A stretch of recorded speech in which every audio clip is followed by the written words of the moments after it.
like a dhikr, it's like a cognitive statement that you need to understand to push you through trials and tribulations. And this is from Ibn Ata'Allah al-Iskandari.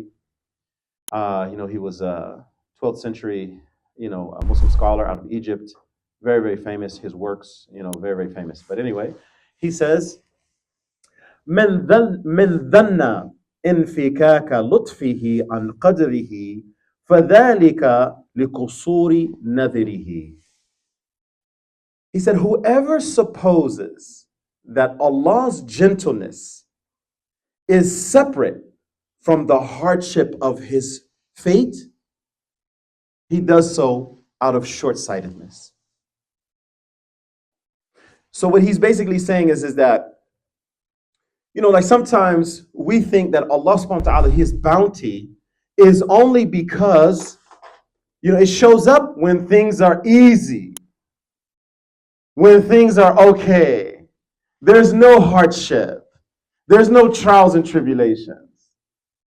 And what the Imam is telling us, he said, whoever supposes that Allah subhanahu wa ta'ala, that his gentleness is separate from the blows of his qadr, he has this understanding simply because his insight is short. It's focused only externally. And then there are people who have commented on this, and they said, basically, that in difficulty and hardships, the believer achieves, spiritual stations.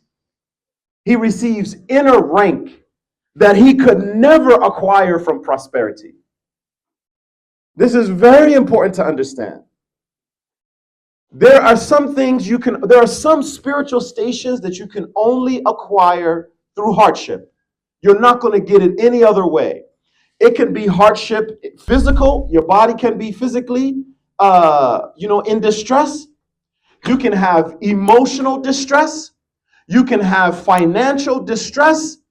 All of it is necessary to reach a rank that you wouldn't reach by your deeds. You wouldn't reach it by your deeds. And so Allah subhanahu wa ta'ala, he sends down trials and tribulations. Okay? Sends down trials and tribulations. On the contrary, the ego, right, nafs al-ammara bisu, it gets, it strengthens during the time of ease. Just think about it. When things are going good, do you struggle? Like your mujahada? Do you really, really exert yourself when things are going good? Most of the time, something has to happen to us. And then we say, Ya Allah. And then we turn back. Usually that's how it happens. Because the ego, it gets strong during a time of ease. And our iman grows during times of hardship.